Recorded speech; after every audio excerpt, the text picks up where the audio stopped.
नमस्कार, आप देख रहे हैं आपका शहर आपकी खबर। मैं हूं आपके साथ अलीम अतहर। बुलेटिन की शुरुआत बड़ी खबर से करेंगे। लातेहार के बूढ़ा पहाड़ में नक्सलियों के साथ मुठभेड़ की खबर है। झारखंड जागुआर के 4 जवानों के शहीद होने की खबर है। जवानों के हथियार भी अपने साथ लेकर नक्सली गए हैं। जवानों के शहीद होने की हालांकि अभी तक आधिकारिक पुष्टि नहीं की गई है। और हमारे साथ राजेश तोमर जुड़े हुए हैं इस खबर पर ज्यादा जानकारी के साथ। राजेश जी, आपसे जानना चाहेंगे क्या है पूरी खबर और कितनी सत्यता मानी जाए? क्या वाकई 4 जवानों के शहीद होने की खबर है? देखिए, जो सूत्र हैं जो अंदर के, उनके हिसाब से जो जानकारी मिल रही है कि मुठभेड़ शाम में काफी सघनता से वहां पर लगातार चल रहा था और इसी मुठभेड़ के दौरान 4 जो जगुआर के जवान हैं उनके हाथ होने की खबर आ रही है। और ये खबर अलग अलग कॉर्नर से आ रही है, चाहे वो लातेहार हो या फिर जो बूढ़ा इलाका का वो इलाका जहां पर मुठभेड़ चल रहे हैं, वो इलाका गढ़वा से सटा हुआ इलाका है, वहां पर भी ये खबरें आ रही हैं कि 4 जो जवान हैं जगुआर के, वो इस पूरे मुठभेड़ में शहीद हुए हैं।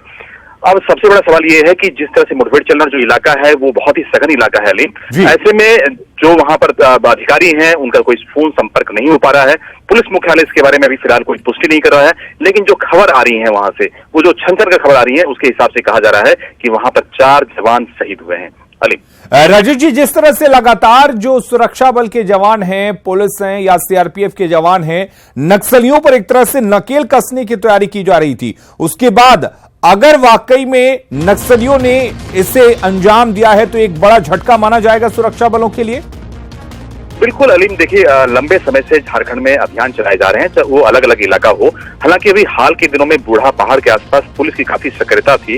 वो इस वजह थी कि वहां पर पुलिस को सूचना थी कि कई बड़ी नक्सली नेता वहां पर हो सकते हैं। क्योंकि इलाका काफी सघन है और कहीं न कहीं एक बड़ा सेफ पैसेज है नक्सलियों के लिए, तो कॉर्डन करने का काम और अभियान चलाने का काम लगातार वहां पर चलाया जा रहा था। इसी क्रम में पिछले दिनों भी कई मुठभेड़ चले थे, पुलिस को सफलताएं भी मिली थी, पुलिस को हथियार मिले थे, पिट्ठू मिले थे। लेकिन आज जो खबर आ रही है वो पुलिस के लिए थोड़ा कहीं न कहीं दुखद खबर है, पूरे राज्य के लिए दुखद खबर है कि जो 4 पुलिसकर्मी हैं इस पूरी मुठभेड़ में हाथ हुए हैं। अलीम, चलिए राजेश जी, बहुत बहुत शुक्रिया आपका तमाम जानकारी देने के लिए। तो 4 नक्सल, आपको बता दें 4 सुरक्षा बलों की शहीद होने की खबर है। हालांकि अभी इसकी आधिकारिक पुष्टि नहीं हुई है। अगली खबर का रुख करते हैं। इधर अरसे बाद नीतीश को लालू प्रसाद की याद आई है। सीएम नीतीश ने लालू प्रसाद को फोन किया है। नीतीश ने लालू की सेहत की जानकारी ली है। फिलहाल मुंबई में इलाज करा रहे हैं लालू प्रसाद।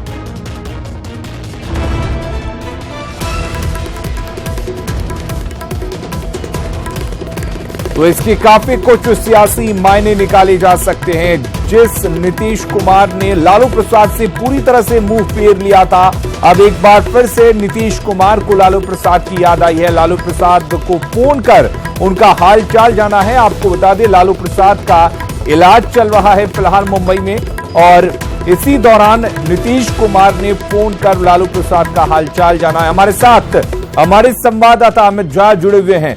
अमित, क्या माना जाए, नीतीश कुमार को लालू प्रसाद की याद आई है, क्या ये इसलिए कि सीटों के शेयरिंग को लेकर बीजेपी के साथ कुछ नहीं जम रही है? इसके सियासी मायने निकाले जा सकते हैं? देखिए, सियासत में अगर कुछ भी होता है तो उसके सियासी मायने निकाले जाएंगे, अभी इसमें कोई दो राय नहीं है।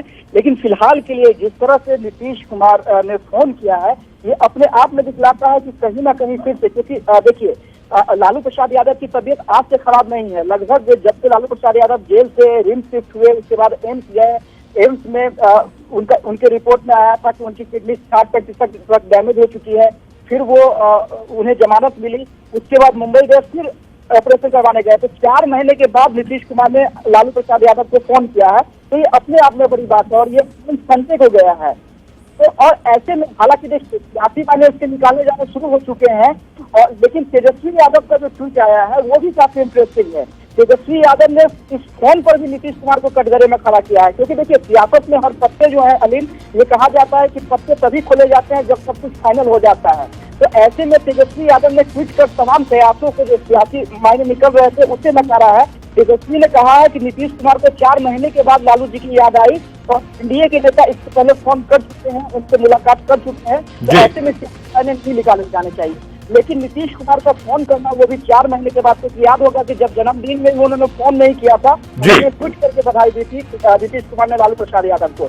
ऐसे में फोन करना कहीं ना कहीं, ऊपर से जो बिहार कांग्रेस प्रभारी हैं उनका बार बार बयान आना कि नीतीश कुमार को हम आमंत्रित करते हैं। चलिए अमित, बहुत बहुत शुक्रिया आपका तमाम जानकारी देने के लिए। अगली खबर का रुख करेंगे। आज इमरजेंसी की 43वीं बरसी पर पीएम मोदी कांग्रेस पर जमकर बरसे। मुंबई में एक कार्यक्रम के दौरान उन्होंने कहा कि इमरजेंसी के लिए काला धब्बा है, देश के लिए इमरजेंसी जो है वो काला धब्बा है और इमरजेंसी कांग्रेस का सबसे बड़ा पाप है। इस काले कारनामे के माध्यम से भारत के लोकतंत्र के इतिहास के स्वर्णिम पृष्ठों पर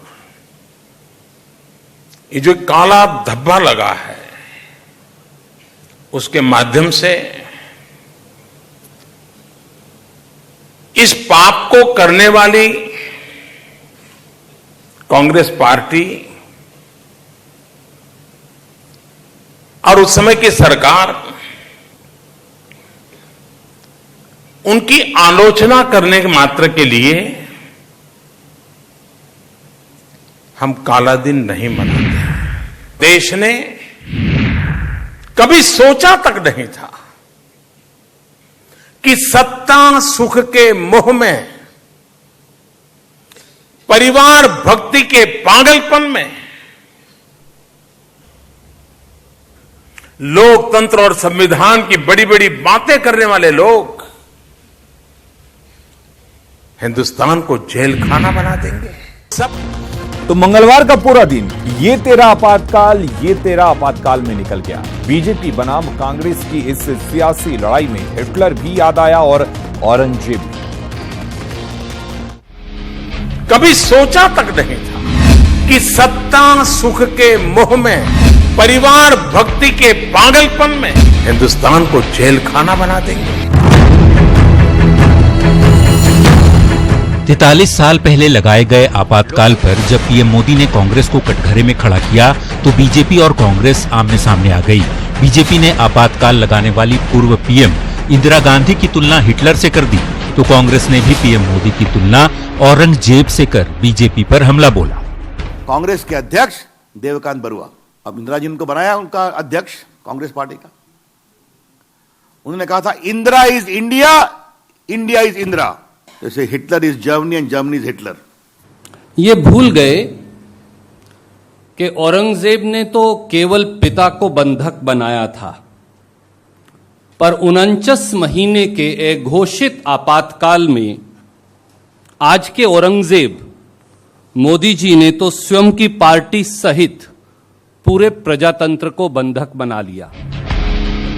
आपातकाल का जिक्र करते हुए बीजेपी ने कहा कि जयप्रकाश नारायण से घबराकर इंदिरा जी ने लोगों पर जुल्म ढाए थे, तो कांग्रेस ने कहा कि मोदी जी को अच्छे दिन लाने के लिए जनमत मिला है और बीजेपी आपातकाल का जिक्र कर ध्यान भटकाने में लगी है। इंदिरा गांधी इससे परेशान थे क्योंकि लोकनायक जयप्रकाश सड़कों पर सच्चाई बोलते हुए निकल पड़े थे, इसलिए इमरजेंसी लगाई गई थी।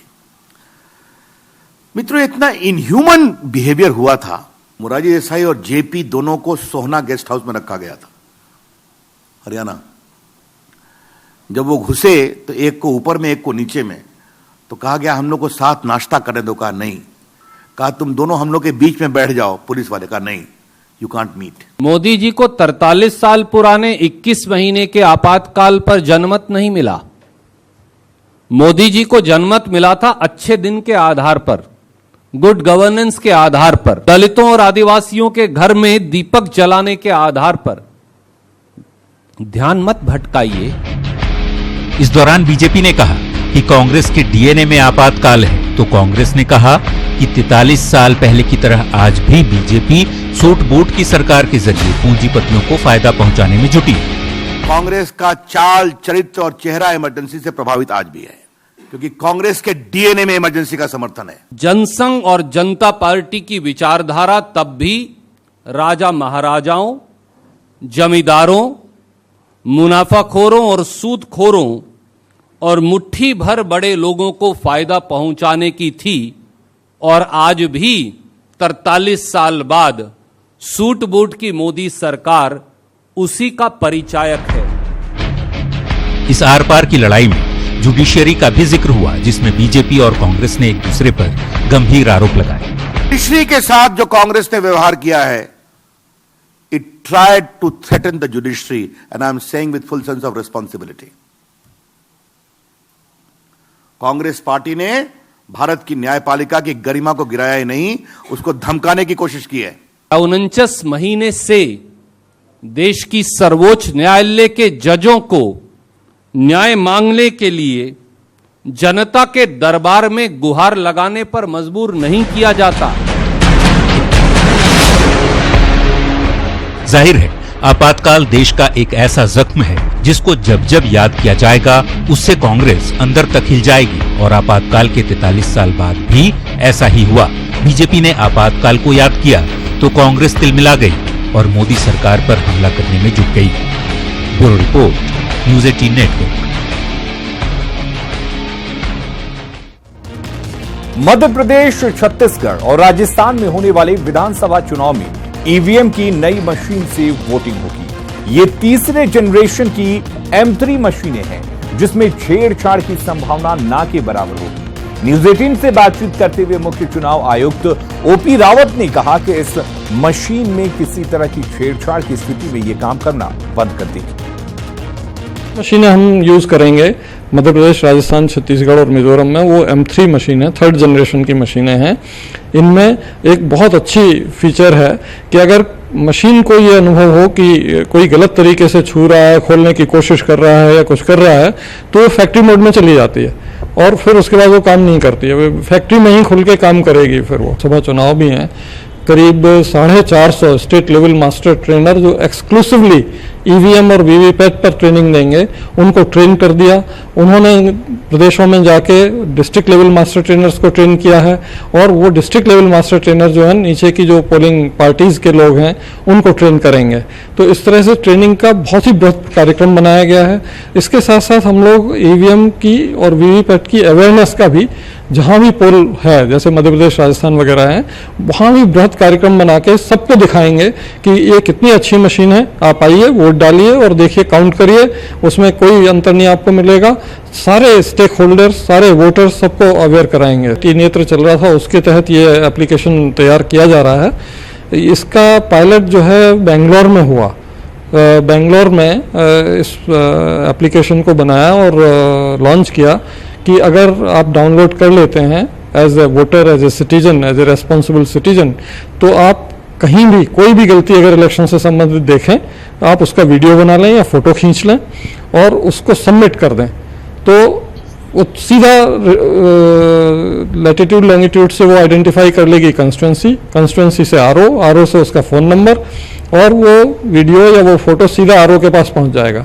तो ये होगी एक शिकायत विद एविडेंस। टेक्नोलॉजी का इस्तेमाल किया जाएगा, चाहे वो M3 मशीनों के जरिए हो या आम लोगों को अपनी आंखें बनाकर, यानी ई नेत्र के जरिए। कैमरामैन अमित के साथ नई दिल्ली से अशरफ काजमी, न्यूज़ 18। अगली खबर का रुख करते हैं। झारखंड के खूंटी में पत्थलगड़ी के नाम पर गुंडागर्दी सामने आई है। पुलिस की कार्रवाई से बौखलाए पत्थलगड़ी समर्थकों ने बीजेपी सांसद कड़िया मुंडा के 3 बॉडीगार्ड का अपहरण कर लिया। 3 जवान को अनीगढ़ा गांव में पत्थलगड़ी समर्थकों ने बंधक बना रखा है, जिसके बाद पुलिस ने अनीगढ़ा गांव को चारों तरफ से घेर लिया है।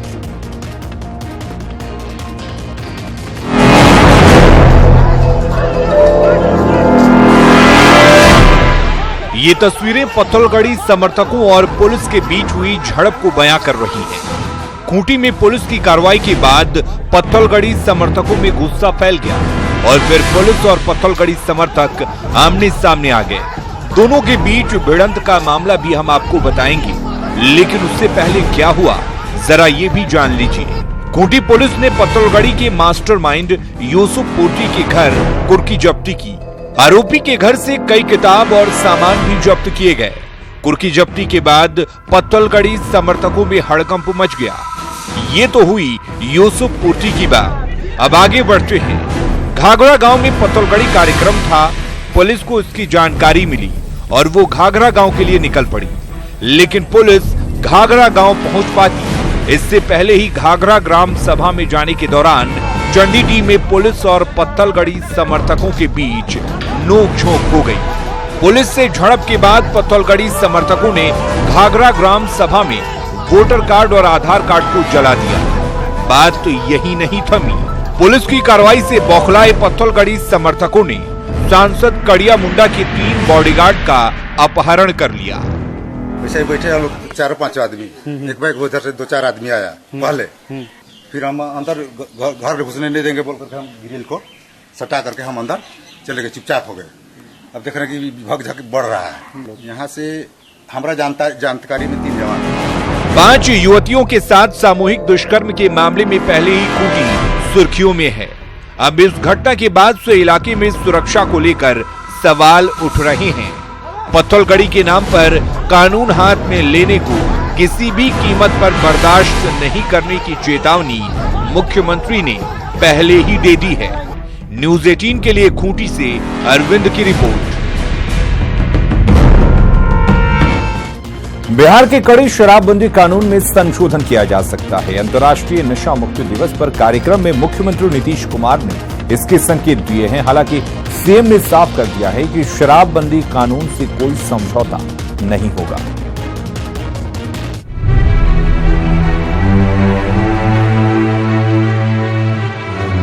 बिहार में शराबबंदी कानून को लागू करने के बाद से ही नीतीश कुमार राजनीतिक दलों के निशाने पर थे। कई बार शराबबंदी कानून में खामियों को लेकर भी सवाल उठाए गए और आरोप लगाए गए कि इसकी वजह से निर्दोष लोग भी कड़े कानून का शिकार हो रहे हैं। पिछले 1 साल से नीतीश कुमार शराबबंदी कानून में खामियों के बारे में आम लोगों से लेकर खास लोगों तक से सलाह ले रहे हैं।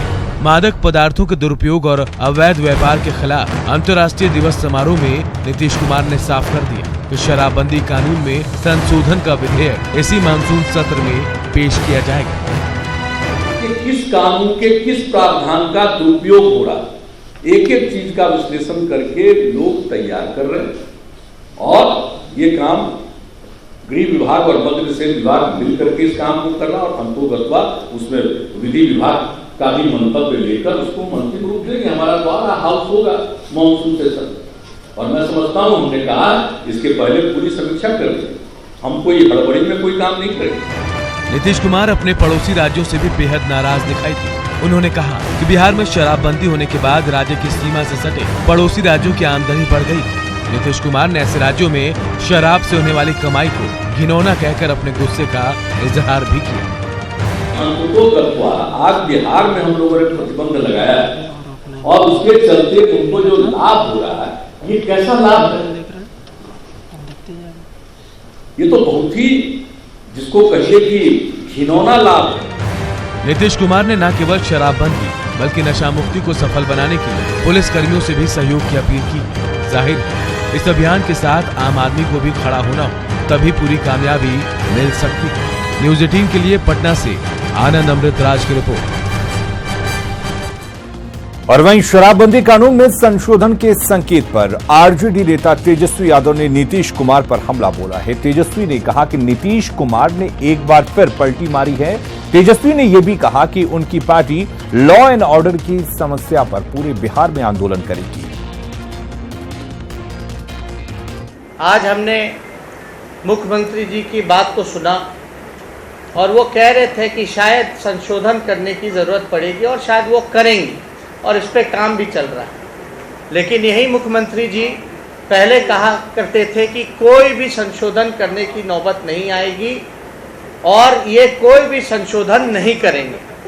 आज फिर से नीतीश कुमार जी जिस हिसाब से उनको पूरा बिहार पूरा देश पलटी मारने का नामे से जाना जाता है, आज फिर से शराब नीति पे भी उन्होंने पलटी मारने का काम किया है और अभी तो कह रहे कि संशोधन किया है और आगे चल कर के हो सकता है ये भी संभावना है कि ये जो शराबबंदी है इसको भी वापस लेने का काम कर सकते हैं। और बीजेपी के संपर्क फॉर समर्थन कार्यक्रम के तहत पटना में रिटायर्ड जज समरेंद्र प्रताप सिंह के घर केंद्रीय मंत्री धर्मेंद्र प्रधान पहुंचे और उन्हें केंद्र सरकार की उपलब्धियों की जानकारी दी। तो आपको बता दें कि बीजेपी के बड़े नेता लगातार जो देश में बड़े लोग हैं जो मशहूर हैं उनके पास जा रहे हैं और संपर्क उनसे कर रहे हैं, अपनी पार्टी की उपलब्धियों को बारे में बता रहे हैं। जाहिर सी बात है, मकसद ये है ताकि ये जो उपलब्धियां हैं लोग उनके द्वारा आम लोगों तक पहुंचे।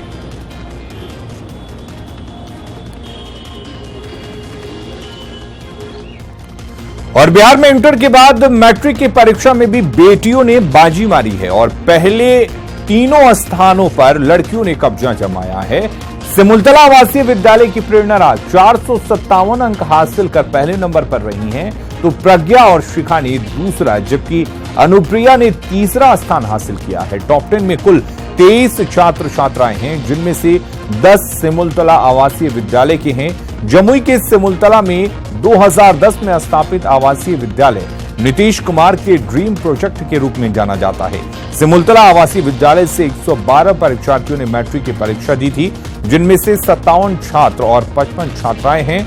कुल रिजल्ट की बात करें तो 68.89% छात्र सफल हुए हैं, जो पिछले साल से बेहतर हैं। परीक्षा में कुल 17,70,000 से ज्यादा परीक्षार्थी शामिल हुए थे। पहले रिजल्ट 20 जून को जारी होना था, लेकिन 17 मई को गोपालगंज से करीब 43,000 आंसर शीट चोरी होने का मामला सामने आया, जिसके बाद आज रिजल्ट जारी किया गया।